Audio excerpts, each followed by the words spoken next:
All right, so weird truth. You're going to be taking pics of your bras, your girls, your girlfriend, etc. for the rest of your life. And if you're creating content in any field, you're going to be continually involved in taking pictures of people. So this is my guide for anyone to learn to think like an art director and make photos, whether it's personal or for work, great. We're going to cover concepting a photo shoot, from just making the most of shooting with friends to communicating full production in a team. Then we're going to deep dive and I'll share tons of references on composition, action, and going pro with things like lighting. We'll go into concepting, we'll go into breaking down a shoot with a cheat sheet for how you can actually make it work. And I'm going to share tons and tons of references across a ton of categories. And then we'll go into how do you actually do this? What are the strategies you can take to get better? We're going to include some homework and some exercises, some example tutorials from people that I really enjoy. At the end of the video, you'll walk away with the intention, references, and framework to be able to art direct anything in your life. Let's do it. So we're going to kick off with a framework. What are the things you can do, whether you're just out with friends and pulling things up on your phone or planning for a shoot, to make it special? So the number one rule I try to use across everything is you need at least one concept. You need one thing inside a photo to make it different or stand out. When you scroll through a feed of normal and you see one thing that is different, you immediately are able to capture the eye. So we're going to call this the one thing rule. Every time you do a shoot, what is your one thing that separates it from two people just standing there smiling? And then inside that, there's a framework for making a good shoot. And this goes composition. How are you actually framing the shot? Are you using an interesting angle or an interesting position? I'm going to break down references for all of these. And then we're going to talk about action and activities that can make a shoot pop. And if you are not a pro photographer, you don't want to think a ton about composition, the action and the activities matter the most. You'll see when you talk about a normal image versus an image when people are doing something, immediately has some kind of inherent magnetism. One of the biggest ones I like to talk about is food. If you show people eating something or holding food or in and around food, it's inherently more interesting than not. Same thing with interaction between people. Two people standing next to each other versus if they're putting their heads together or they're facing sideways with their heads together, they're holding hands, they're jumping at the same time, whatever it is, the action begins to separate the shoot out. And that's why you'll see in a lot of art direction, people are engaged in an activity. And if you've ever worked with models, work with models on shoots, you'll realize that one of the hardest things to do is figure out what they do with their hands. So I would give them something to do. Hold a bouquet of flowers, playing dominoes, whatever it might be. You have your composition, you have your action. Then there's location. If you do know location ahead of time, it gives you some ways to plan. You can look at other shoots that have been done in similar places, other interesting angles, what you have to work with inside of an actual place. I'll have a bunch of references that we'll go through here, interesting common ones that you can use and why they stand out. And there's the pro framework, which is lighting. We'll talk about some very basics of this here today. This just get you thinking in the same way, and then provide references in this other one for what you can talk to a photographer with. So lighting comes down to some simple things, like making sure that someone is half lit, like I am here, with some light coming on my face but nothing coming from this way is a really great way to do it. Or just making sure that light is on the person instead of they're being in shadow, or being intentional about what the light looks like. So when you're going into a shoot with any friends, you can basically go to that cheat sheet and go, okay, what is the composition? Do I want to shoot this in a wide angle? Do I want to shoot it far away? Do I want to try one of these things out? Do I want to take a downward angle? And then what are we doing? All right, can we actually get people to engage in something funny? Is it actually a better photo if they're thumb wrestling versus just standing there? If it was you just standing there, should you be holding a bouquet of flowers and smelling them? Whatever it is, you're getting an activity. How can you use the location to your advantage? Then how do you make sure it's lit? It's basically your cheat sheet to make something from okay to good. Now, it's the same thing when you go to do a shoot with a photographer.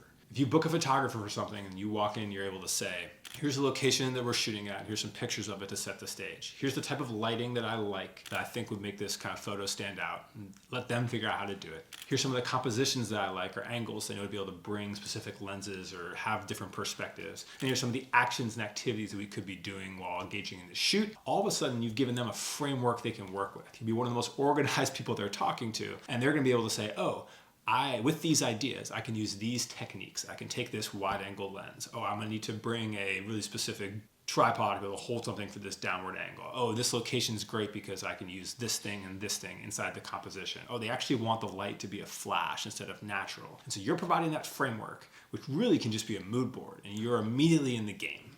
All right, so now we're gonna go through references for all of those topics I put together, and I would encourage you to duplicate the workflow I have here by creating your own folders on a mood board app. I'm using Cosmos here.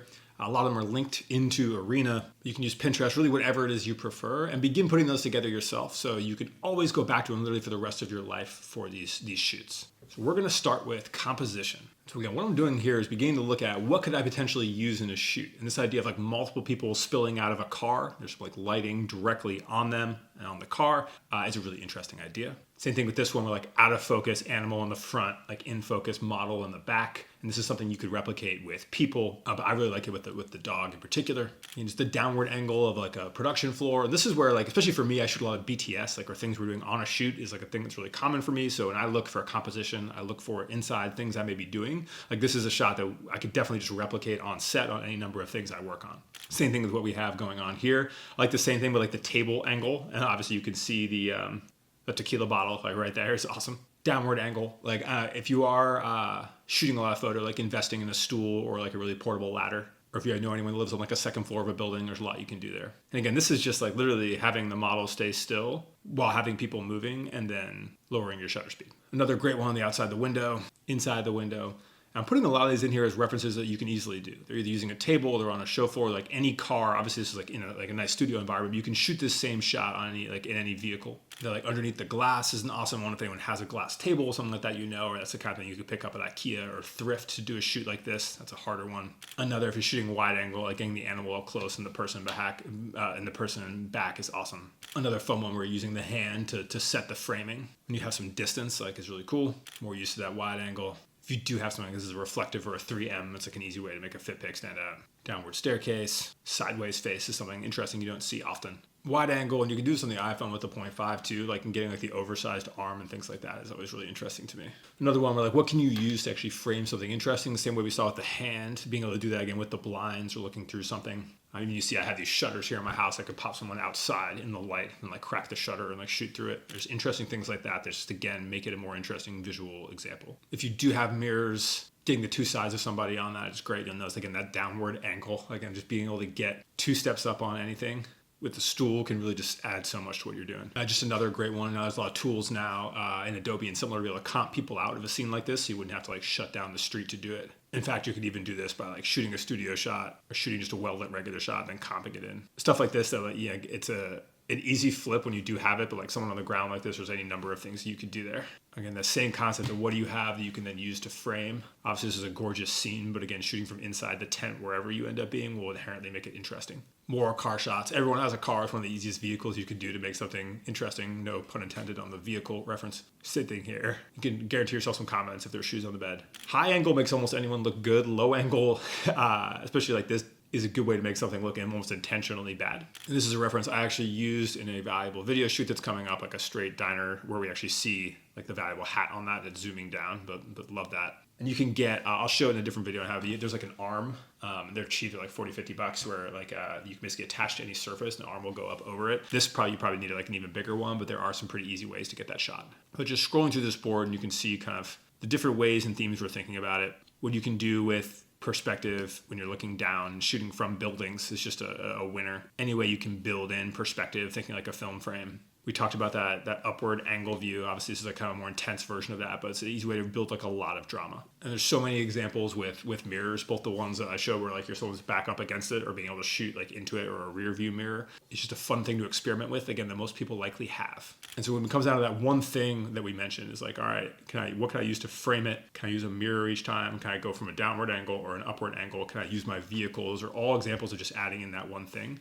Wide angle, again, if you have a camera with a wide angle lens, awesome. If you don't, the 0.5 on iPhone is like a legendary, cannot describe how important that is for being able to just make anything stand out, like almost inherently, as long as you do something interesting with it, don't just turn it on. If I had a lot more production time, I would have gone through this entire video and just shot it from all kinds of unique angles, but I'm not one of those people who has that skill set, sadly. So that was the composition reference board, and I will link all these as well so you can easily grab them. I would click through to them just because arena images pull into Cosmos kind of odd, so I'm like clicking through it, doesn't bring the full-size image in. But now let's break down action. And this is where you really get things to stand out. Like eating something and being in the scene of eating something, even having just food in the scene is such a huge win. Again, this idea of staring at art, going to a museum and having people in motion is awesome. Obviously climbing, but again, just holding something, like having, whether it's a vintage video camera, something doesn't need to work, another camera. We used to start off shoots when I was younger. We would just literally go thrifting and see what we could grab and then like work from there. Reading is another one. You'll notice I did this on my valuable shoot as well, where basically just the act of holding a book, like it was a studio shoot, but like it's inherently more interesting and obviously like a bit of like everything I do has this kind of, especially when I put the content out, it has this like very self-aware, like almost joking tone. And so like him reading Catcher in the Rye is obviously like, wearing Louis Vuitton shoes, just this whole like little existential crisis in action. But like again, it made a studio shot versus him just sitting there. Inherently more interesting by adding the book. So books are a good one to do. Inside the bodega, this is a great shoot. I know a lot of people reference all the time, like literally just going to the store and having someone, especially if they're fitted, like inside that environment is awesome. Inside the lab for screen printing, again, the downward angle adds a ton to it.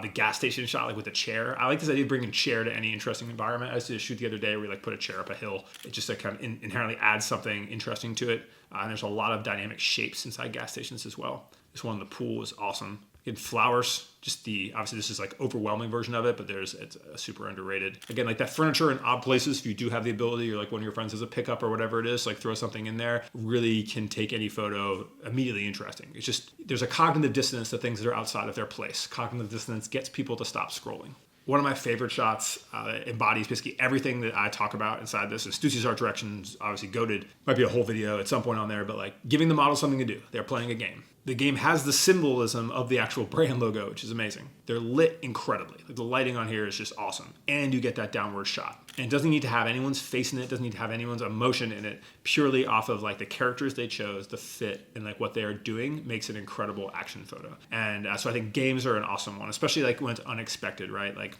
getting people in the, in the full like aesthetic lifestyle stuff, playing Risk or whatever. It's like just an interesting concept inherently. Dragging the garment rack like outside, again, anything outside of its place is just such a good way to work through things.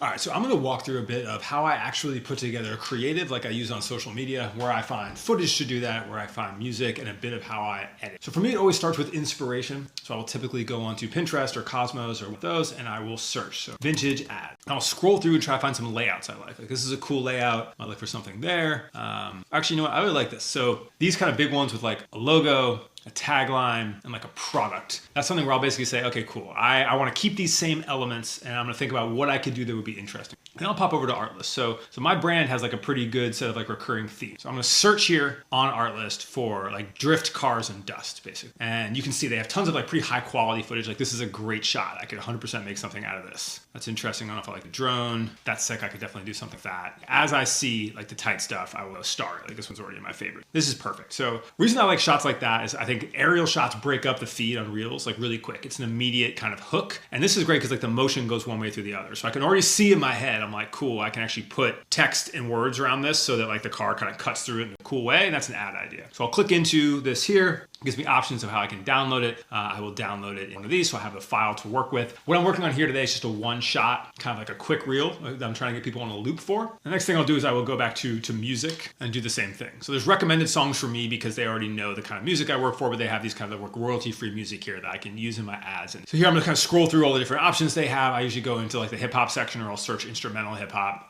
And that tends to be where I find the stuff that works best for my product. So I'll grab a song from there, and then I will usually get a bunch of cutouts. I'll have PNGs files of my logos, some of my products for like the more vintage style ads, and I bring it all over into CapCut. So here you'll see I put this all into a layout. So I have a shirt cut out and I have a hat cut out, and I locked them up here. And then I put a tagline on here, like a racing related tagline. So I've laid it out. I turned that clip vertical, so this could be 9:16. I think it's tight as it cuts through the logo and then it goes around the shirt. And then I've gone through this track that I have here, and I've kind of matched where I want to be with the beat of the music. Give you a quick idea of what that looks like when I play it out.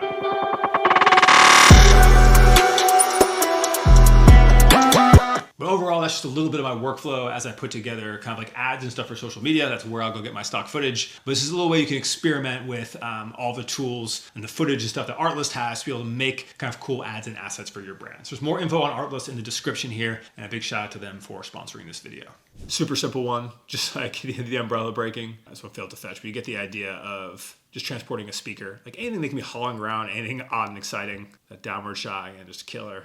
Wearing the belts. If you are getting someone like working out, it's an interesting angle and shot. This is another one I love, especially if you are on a shoot or doing backgrounds for a shoot, is just get the like the clapboard or whatever references you have, but to have everyone fully posed is a really fun one. And just like the act of being at the beach. It gives you some ideas for action and things that you could be doing in and around like what you're working on. Obviously examples of like high production value, low production value. But what I would say is like I would take maximum advantage. Like don't think about, oh, I have to do this exact thing. Like I need to be in some crazy place in the Swiss Alps. This concept works just as well in like any number of places that aren't as beautiful to be able to like elevate something that you're doing. And do a brief stop on location, but it's like what the little things, like I don't have a ton on this board, but just the idea of like, okay, can I shoot an artist like in their studio? What can I do to shoot inside of a store, etc. Having a board for that, for locations you're looking at is like an important thing to think through, and making a specific board for a location you're going to beforehand to like shoot a bunch of photos of stuff around it. I think like I cannot state enough, like especially if you are doing regular shoots in an area, like having a list of like pre-planned things or references for that. Like I shoot at the Row in LA a lot, and a lot of photographers do,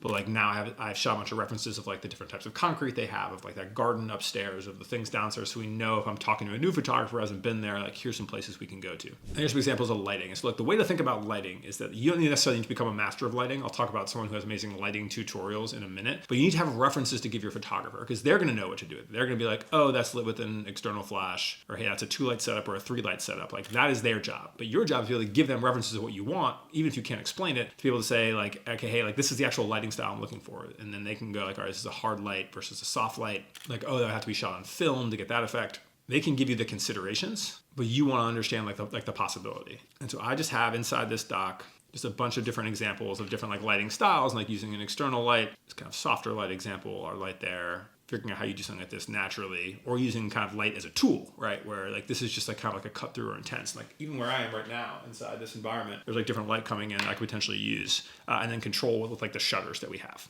Using the flash as a component, using an overlay as a component, like the projector here. There's a lot of ways to think about light. I would just be having a bunch of references you can easily give me, like I like the way that this looks, so someone can help you achieve it. And the last thing we'll talk about, I didn't put it inside the core because I don't want people to become too obsessed with it, but it's another tool that you have like inside your entry-level art direction toolkit. And if you have a brief for a photographer, a brief for a shoot, or what you're thinking about with your friends, you can use this. It's like the post-production aspect. What can we do after the shoot to make it stand out? And so all these are examples of that, where it's basically like editing. We're like, all right, cool, I can apply this certain type of effect to it. Or, hey, I actually I want to take reference from a particular vintage ad and lay it out like that and give button options for a person when they're holding their cell phone. Okay, how can I replicate a shot like this, like in post? Can I have someone floating? This is a popular style now where they'll have like a single hand become super big and like superimposed in a wide angle shot. Something I do a lot where you basically have like a large product in there. What I like they do here is actually makes it look like it could actually be there at the same frame, and all these people like comp together, what you can do with a white background shoot. You have to get savvy for stuff like this, but this whole concept of being able to play with scale,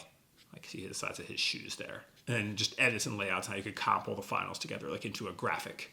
But that is kind of the other tool that you have in addition to all the things in the shoot, is what you can do after the shoot to be able to make things inherently more interesting. So now that we've walked through a bunch of these references and you can actually take a look at like, okay, here's how I can begin to think about it. And again, I encourage you to go make your own boards for each of these topics. And instead of doom scrolling whenever you do it or whatever, go and like spend time on your mood board apps. It's a great replacement for other types of content, and just add things to those boards you like. So when the shoots do come up, you have those references. And the use is like, if your friend goes, oh, let's take a photos here, or like, hey, can I get a fit pic there? And you can like whip this up and be like, hey, you want to try any of these? Like all of us, like people are always into how do they make themselves look better.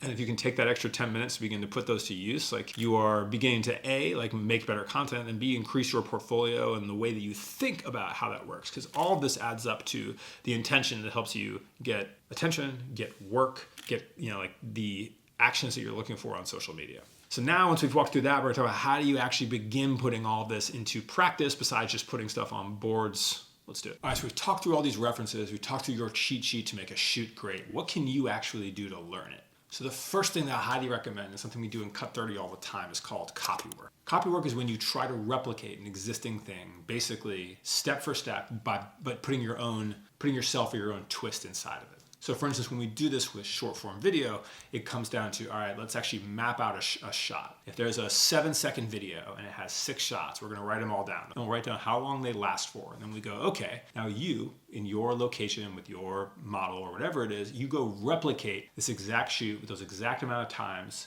in those exact angles, but with your own location, your own person, your own story. But you're basically walking into an existing format and able to replicate it successfully. And this is an excellent way to begin to learn how to do something within a framework that you know already works. And it's the same thing with photo. So for instance, if we take a look at some of the wide angle composition references we have, one of the copy work could be, hey, I'm actually going to recreate this shot with whoever. I'm going to go use my iPhone on 0.5. I'm going to try to see where do I have to go? How do I have to angle myself to be able to shoot like that? And what does it look like? And what are the variables? And, oh, I need to actually turn this way because that'll make the light look better, etc. Or I need a bigger lens, whatever it may look like. You going and replicating some of those same looks will begin to give you the toolkit of what you can do. And so the homework that you have this week for what I'm doing on this channel is to go pick a reference, go onto Cosmos or Arena or Pinterest, find a shot that you like and recreate it with the gear and the things that you have. Zone in on one thing, whether it's lighting or composition or two things if you want to get fancy, and be like, how do I replicate this as close as I can and add that to my toolkit? And if you want to begin adding that skill set all the time, I would say, all right, every week, what am I going to be doing copy work for this week so that I can learn? And if you're looking for more comprehensive stuff, this is obviously a wonderful world being able to learn things on YouTube. Most of the things I learned about photography, I learned from YouTube. And there's also significant creators who can really stand out by making tutorial content in their niche. We get a ton of photographers in Cut 30. I had a bunch of wedding photographers who did really well because that content is super inherently viral. Because you get both photographers who want to shoot weddings and get better, and you get obsessive people in wedding parties who want to be able to get references and send things to the people that are preparing. And so that's actually a great little niche for making content. But I want to call out Garrett King, who's an excellent photographer. He shoots things that are really interesting to me. And you'll have seen the same motifs in some of my valuables brand with rodeo and these kind of iconic American approaches. But he has a awesome content strategy. He's not a huge creator, but he's by far one of the most valuable ones I follow because he has lighting tutorials, literally a dozen plus of here's how I lit this thing.